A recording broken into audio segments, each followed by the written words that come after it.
I will now be reading Genesis chapter 2 from the King James Version of the Bible.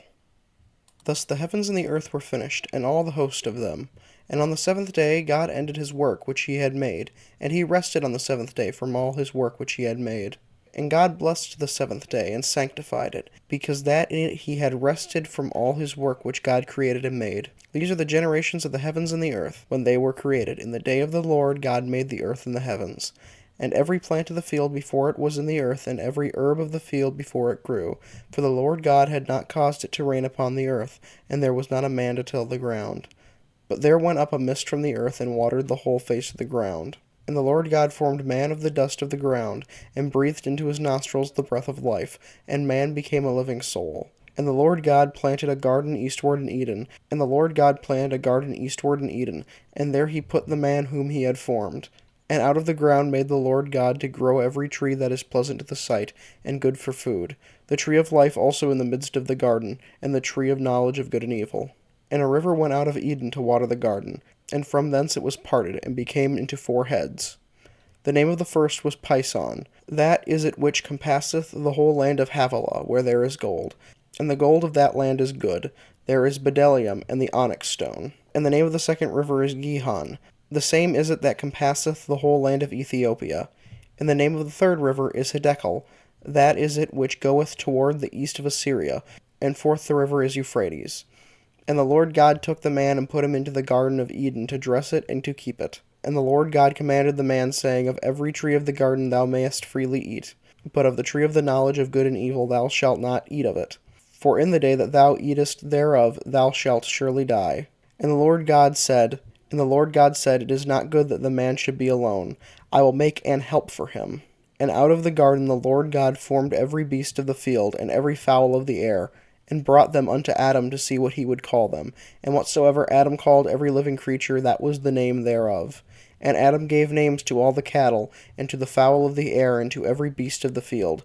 But for Adam there was not found an help meet for him. And the Lord God caused a deep sleep to fall upon Adam, and he slept. And he took one of his ribs, and closed up the flesh instead thereof. And the rib which the Lord God had taken from man made he a woman, and brought her unto man. And Adam said, This is now bone of my bones, and flesh of my flesh. She shall be called woman, because she was taken out of man. Therefore shall a man leave his father and his mother, and shall cleave unto his wife, and they shall be one flesh. And they were both naked, the man and his wife, and were not ashamed. And now onto my personal thoughts regarding the chapter. Now, chapter 2 is a lot more interesting than chapter 1. Sorry if I sounded a little bit stilted in parts, but this book contains several things which just do not roll off the tongue well in the slightest. It uses a lot of old words and sentence stylings that just make little to no grammatical sense by today's standards. However, there are versions of the Bible that have been rewritten in ways to make these weird little grammatical moments make a ton more sense. It doesn't actually change any of the contents of the Bible, it just makes it a lot easier to read. Now, chapter 2 has a lot going on. God rests on the seventh day and creates the Garden of Eden. Adam and his wife Eve are created. Eve is created from one of Adam's ribs. I see the whole rib thing as a sort of symbol for marriage. When two people decide to get married, they are now one. Adam is a part of Eve, and Eve is a part of Adam through the rib. Later in the book of Genesis, more humans show up, and it's not really explained how, but if you remember in the previous chapter, God creates man, male, and female. I could be wrong, but I've always believed that the humans later mentioned are the original ones that God made in chapter 1, meaning that Adam and Eve were not the first humans on Earth, as a lot of people state. This chapter also goes into a lot of detail regarding 4 rivers. The first river is Pison, which is next to a place called Havilah, where there is gold, bdellium, and the onyx stone. We all know what gold is, but what's bdellium and the onyx stone?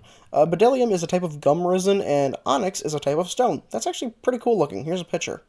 The second river is Gihon, near Ethiopia, which means that we have a general idea of where this takes place in the world now, that being somewhere in Africa. There is the third river, Hiddekel, near Assyria in the Middle East, and the fourth river is called the Euphrates, also in the Middle East, and it flows through several countries that we would now know as Turkey, Syria, and Iraq. This portion is just meant to explain the general geography of the area and where things take place, story-wise. God puts Adam into the Garden of Eden and specifically tells him not to eat of the tree of knowledge of good and evil. If you haven't read the Bible before, Adam does not follow God's advice. Also, when Adam names all of the animals, I don't think it's meant to be taken literally like he named every animal on earth.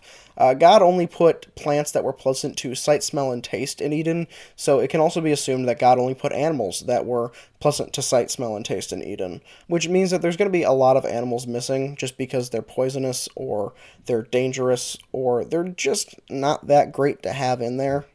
Also, as a final thing, Adam and Eve are stated to be naked and not ashamed. Remember that for later chapters, that becomes important.